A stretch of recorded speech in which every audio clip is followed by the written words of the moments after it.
पुढची बातमी प्राजक्ता माळी संदर्भातली। महाशिवरात्रीच्या मुहूर्तावरती अभिनेत्री प्राजक्ता माळीचा शिवस्तुती नृत्याविष्कार कार्यक्रम त्र्यंबकेश्वर देवस्थान ट्रस्टनं आयोजित केलाय। पण या विरोधात माजी विश्वस्त ललिता शिंदे आक्रमक झाल्या असून त्यांनी ग्रामीण पोलिसांना पत्र पाठवलंय। यापूर्वी सेलिब्रिटींच्या इव्हेंट्सची मंदिरात परंपरा नाही आणि त्यामुळे चुकीचा पायंडा पाडला जाऊ नये अशी मागणी किंवा अशी विनंती ललिता शिंदेंनी केलेली आहे। याबद्दल आता प्राजक्ता माळीने सुद्धा प्रतिक्रिया दिली आहे। आपण शास्त्रीय नृत्य करणार आहोत, गैरसमज करून विरोध करू नका असं आवाहन प्राजक्ताने केलंय। तर याबद्दल आता विश्वस्तांनी सुद्धा स्पष्टीकरण देत प्राजक्ता माळीचा कार्यक्रम होणार असल्याचं स्पष्ट केलं। पुरातत्व खात्याकडून परवानगी मिळाल्याची माहिती विश्वस्त मनोज थेटेने दिली आहे।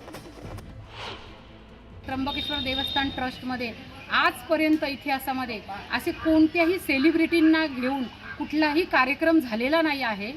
ह्या परंपरा ट्रस्टींनी इथे जरा गांभीर्यपूर्ण विचार करून असे कार्यक्रम घेतले पाहिजेत। सेलिब्रिटी आले म्हणजे हा कुठलाही राजकीय इव्हेंट नाही आहे, पॉलिटिकल इव्हेंट नाही आहे आणि हे कुठलं राजकीय स्टेज नाही आहे। अतिशय पवित्र असा दिवस आहे हा महाशिवरात्रीचा। येथे धार्मिकच कार्यक्रम आयोजित झाले पाहिजे। महाशिवरात्रीनिमित्त होणारा हा कार्यक्रम सबंध संपूर्णतः शास्त्रीय उपशास्त्रीय संगीतावर आधारित असलेला नृत्याचा कार्यक्रम आहे। ज्यांना माहिती नसेल त्यांना मी सांगू इच्छिते, मी स्वतः भरतनाट्यम नर्तिका आहे। मी विशारद अलंकार केलेल्या नृत्यातून BA MA केलेला आहे।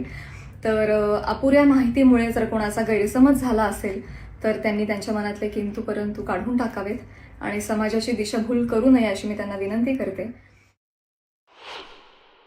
हे कार्यक्रम जे आहे हे दरवर्षीप्रमाणे साजरे केले जातात। या अनुषंगाने मागच्या वर्षी देखील सारेगमपचे लिटर चॅम्प जे आहे मुग्धा वैशंपायन व प्रथमेश लगाटे यांचा देखील संगीताचा कार्यक्रम झाला होता। त्याच्या मागच्या वर्षी नीलाद्री कुमार यांचा देखील संगीताचा कार्यक्रम झाला होता। याच अनुषंगाने या वर्षी देखील आमचे ते सांस्कृतिक सगळे कार्यक्रम आहे। प्राजक्ता माळी यांचा देखील 26 तारखेला कार्यक्रम आहे भरतनाट्यमचा। या सर्व कार्यक्रमाकरता देवस्थान ट्रस्ट सुसज्ज झालेला आहे।